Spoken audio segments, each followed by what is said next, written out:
In this lecture, I'm going to start talking about chapter 6, which is about chemical equilibrium.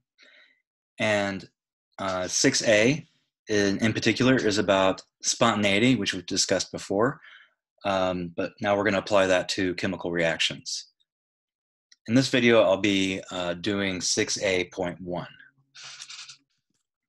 So to start with, suppose we have a reaction that's in equilibrium, just one product and one reactant, where A is being converted to B at the same rate B is being converted to A.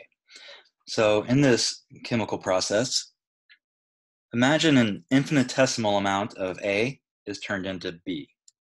So let's see what happens there. So that means that the change in the number of moles of A, and I'm going to call this infinitesimal amount, I'm going to call it dC. And so the change in the number of moles of A, since A was turned into B, the number of moles of A decreased by an amount dC.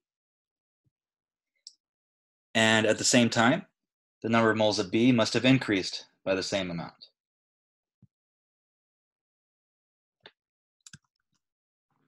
This Greek letter C is called the extent of the reaction. And as you can see here, it has units of moles.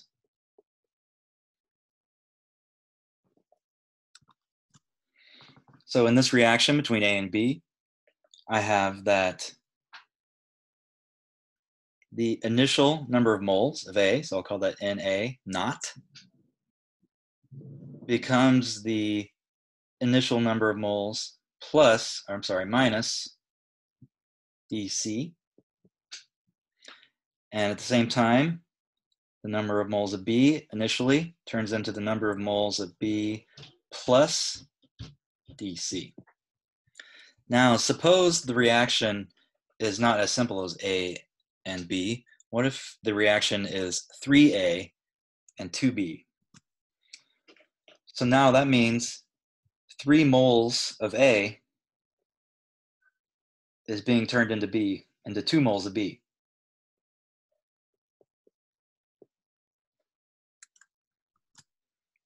And so if we were to rewrite this up here appropriately, we would have the number of moles of A decreases by 3 times this infinitesimal amount, while at the same time, the number of moles of B is going to increase by 2 times this infinitesimal amount. So there's a couple of things that we can notice about this right away. One is that A, being the reactant, had a negative change in front of this infinitesimal amount. Okay, so the reactants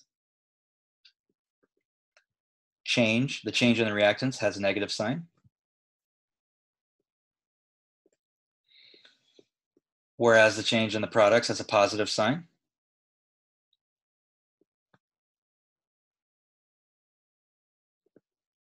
And furthermore, up here, the stoichiometric number, the coefficient in front of A was 1 and in front of B was 1. Down here, the stoichiometric coefficient of A is 3, which we see appears here, and 2 for B appears here. Okay, so the coefficients in front of the infinitesimal amount, dC, is equal to the stoichiometric coefficient with a minus for reactants and a positive for products. And that's something that we've seen before. That's called the stoichiometric number. And remember, the stoichiometric number is just the stoichiometric coefficient that you get from the chemical equation with a negative sign for reactants and a positive sign for products. And we use the symbol nu, Greek letter nu, for this. So this is the stoichiometric number for species J. So now I can write that the change in the number of moles of species J is going to equal the stoichiometric number for species J times this infinitesimal amount, the extent All right, now that we've defined the extent, we can use that to define the Gibbs energy of reaction, which is delta, we called this delta RG. And we have calculated this in the past. We calculated it using tabulated values of the Gibbs energy of formation of the reactants and the products. So this is how we calculated the Gibbs energy of reaction before. It was the sum over all of the species, both products and reactants, of the stoichiometric number, which is negative for reactants, positive for products, times the Gibbs energy of formation of that species. Right? And you add those together, and we did this in a previous chapter. But now what we're going to do is we're going to define the Gibbs energy of reaction, and we're going to define it in terms of this extent. So the definition of the Gibbs energy of reaction is the slope of the plot, if we were to plot G, the Gibbs energy versus the extent. Okay, so mathematically that's the derivative of G with respect to the extent. And here we're going to hold pressure and temperature constant, which is commonly done when we're dealing with the Gibbs free energy. Okay, so here's the definition. Now let's explore this definition. So first I'm going to return to the simple A, 1 mole of A gives 1 mole of B and vice versa. In this case, dG equals the chemical potential of A times the change in moles of A plus the chemical potential of B times the change in moles of B. And this is an equation that we saw back at the beginning of chapter 5. You can find it on page 76 of my lecture notes, where we first developed it. Okay, so let's say the reaction advances by some infinitesimal amount. Then the change in the number of moles of A is going to be the stoichiometric coefficient. So we're using the definition we just developed for the change in terms of the extent. So this is stoichiometric number for A times dC. And for this one, for B, it's a stoichiometric number of B times dC. And here, the stoichiometric number of A is -1, and for B is 1. So this is negative. Okay, so this recovers the same formula that we first wrote down when we were talking about this reaction. Now what I'm going to do is I'm going to take this formula for D and A and this formula for D and B, and I'm going to plug them in up here. And this is what I get. D and A just becomes negative dC. The mu A is still there. And this term becomes positive mu B dC. And I can now factor out this infinitesimal. And I have mu B minus mu A dC. And from this, we can recover something that we already have seen as well. In equilibrium, dG is 0. Again, you can go back to page 76 to see the discussion of that. And if dG is 0, then that means mu B minus mu A is 0. So mu B equals mu A in equilibrium, which is something that we have also developed previously. Now I'm going to go back up to this equation, and I'm going to move the dC over here so that I get a partial derivative of G with respect to C. And that's just equal to mu B minus mu A. And here on the left-hand side, if I hold this constant with respect to pressure and temperature, then you see that on the left-hand side here, we have recovered what we defined to be delta RG. So this is delta RG, and that's going to equal mu B minus mu A. And if you were thinking back when I wrote this definition down that this looks kind of strange to have a derivative on the right-hand side and a delta on the left-hand side, I agree with you. It does seem a little strange. But this is the reasoning for including the delta, is because the formula here reduces to the difference in the chemical potentials. So it is in some sense a delta. It's a difference in these chemical potentials. And as I just mentioned up here, in equilibrium, the chemical potentials are equal. And then that would imply that delta Rg is 0 in equilibrium.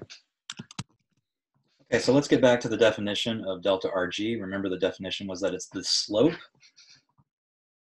in the G versus E plot. Okay, so right here,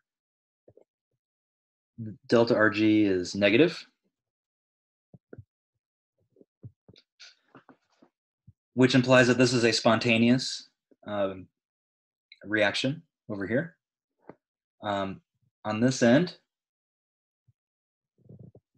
delta Rg is positive, the slope is positive, and so this implies that the spontaneous reaction is the reverse reaction over here.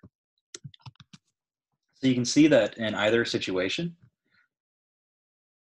G is going to decrease. Here, if delta G is negative, this is spontaneous, this is going to continue to happen, and G is going to continue to decrease, so it's going to move down this curve. Over here, delta G is increasing, therefore the reverse reaction will be spontaneous, and again, it's going to move down the curve.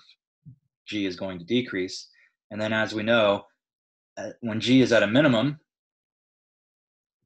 that is when the reaction is in equilibrium. And you can see that it's going to progress towards equilibrium either way. And the slope here at this equilibrium point, delta Rg, is 0. And remember, this is true when mu A equals mu B.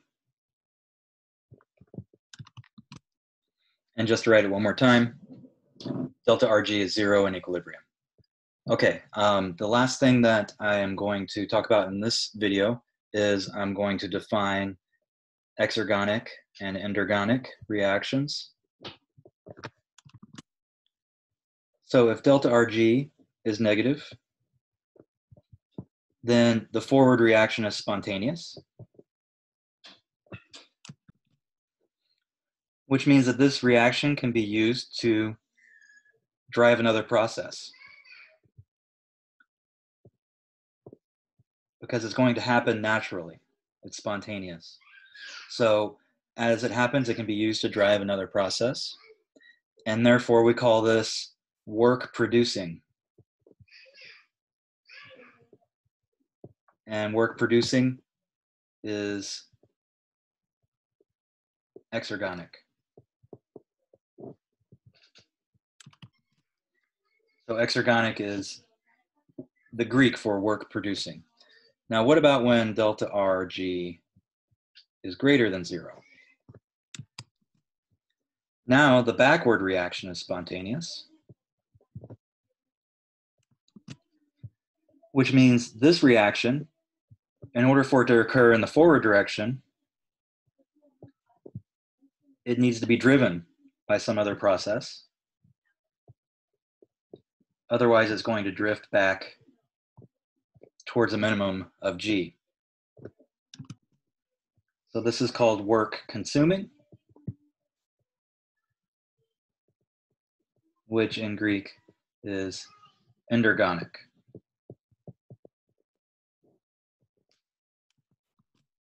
And then the only case we haven't mentioned is if delta G equals 0. And here we're saying that neither the backward nor the forward reaction are spontaneous. So nothing's going to happen, in essence. This is then equilibrium. So let me give you a couple of examples. For an exergonic reaction, a nice example of an exergonic reaction is the oxidation of carbohydrates in biological cells. This produces work that allows the cell to carry out its functions. A good example of an endergonic, something that has to be driven by an input of energy, a good example of that is electrolysis.